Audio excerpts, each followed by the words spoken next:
Matrayubong na lansar kasudmakan City Government kan iriga sa panginganap na Mayor Rex Oliva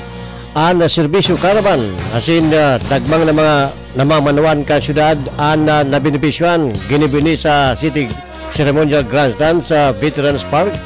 asin sa Patio kan San Antonio de Padua Paris sa pagkikipagtabangan ini kan Provincial Government kan Camarines Sur.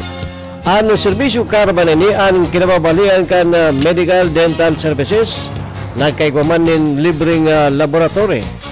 Nakapag-appropriate chairman ang mga pet lover huli sa veterinary services na epiktaw sa mga taman nindang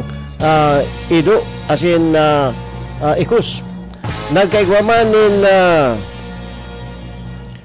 nin person with disability PWD registration ID asin an OSCA Office of the Senior Citizens Affairs